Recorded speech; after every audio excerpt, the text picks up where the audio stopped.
Thank you, Senator McKim. Of today. Senator Paterson.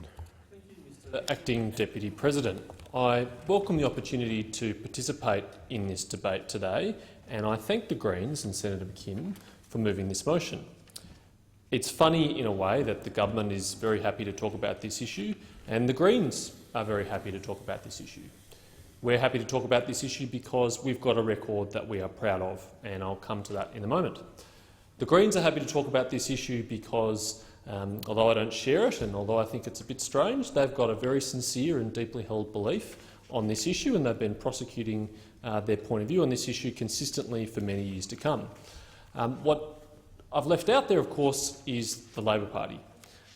Interestingly, on the day in which they finally resolved their position on this issue, in which they finally declared their hand that they'd be opposing the proposed legislation by Minister Dutton, they didn't ask a single question in Senate question time today about this issue. It fell on Senator McKim to ask a question on behalf of the Greens. It fell on Senator Reynolds on behalf of the government to ask a question about it. Those opposite showed a curious lack of interest in this issue, although I'm looking forward to Senator Carr's contribution to the debate shortly. Personally, I don't think Senator Carr has a great deal to be proud of.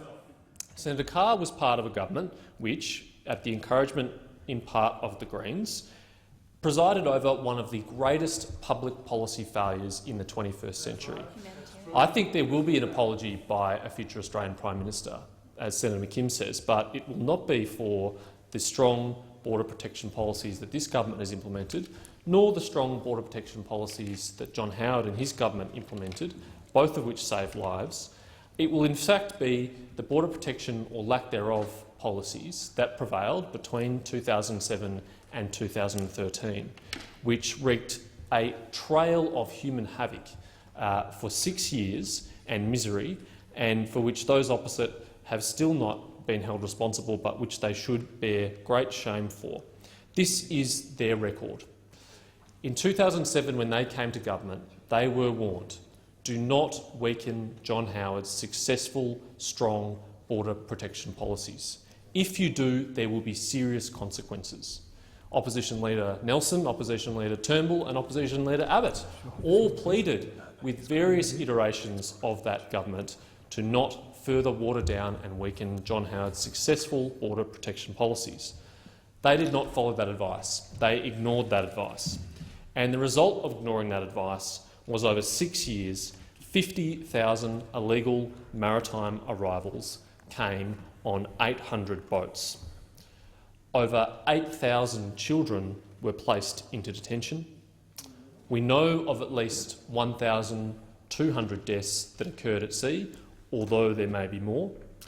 There was an $11 billion blowout on the border protection budget, and 17 new detention centres opened. I remember in the dying days of the Howard government the great criticism made of the detention centres in operation. They were many fewer than the ones that had to be opened and operated under the Labor government, under the former Prime Ministers Kevin Rudd and Julia Gillard. I remember all the criticisms of the harsh conditions in detention centres. By the end of the Howard government, and again under this government, there were no people experiencing those conditions, but under the former Labor government there were 8,000 children alone who experienced those conditions. By contrast, this government has a very proud record of recognising the problem created by our predecessors, acting to fix that problem and having success in doing so. Under our watch, there have been no deaths at sea. That's despite the fact that we were warned when we were in opposition that if we implemented a policy of boat turnbacks, of tough border protection policies, of temporary protection visas and other measures, that there would be deaths at sea, that there would be human carnage from that. We were warned that it was not just wrong, not just that it wouldn't work, but it was illegal and it was immoral. But we proceeded with our policy and it has been a stunning success. There have now been 835 days without a boat arrival. All the children who were put in detention by the previous Labor government are now out of detention.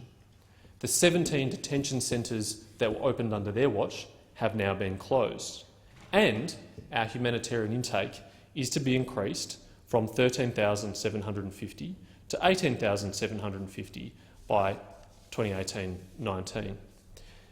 I have to borrow a phrase from one of my distinguished colleagues, Senator Betts, who, commenting on Kevin Rudd's opinion piece recently on this issue, said it was very much reminiscent of an arsonist returning to a fire and giving a lecture to the firefighters about how to fight that fire. Sadly, we've seen with the decision taken by the opposition today that they too are arsonists coming back to lecture firefighters. In 2013, members opposite were part of a government that ran an expensive, lavish, taxpayer-funded advertising campaign. It featured grainy writing, it featured photos of boats, it was translated into many languages, it was published here in Australia and overseas, and it said, if you come here by boat, you will never be settled in Australia. What this government and what Peter Dutton are trying to do is to put into effect that promise made in 2013 by Kevin Rudd and those opposite. There are two options here for those opposite. One is to admit that they were insincere in 2013. They didn't really believe it. They were just pretending to be tough on border protection because they knew there'd be political consequences if they didn't, because they were aware of their failings while in government. The other option is that they've changed their minds since. That's fair and reasonable. We all do change our minds. But they should admit if they've changed their mind, and they should explain why Bill Shorten's promise prior to this election that he would be a carbon copy of the coalition when it came to border protection was also false, because their record on this issue is one that they have nothing to be proud of. By contrast, we in the coalition can be very proud of the great success we've had in this policy area. Thank you.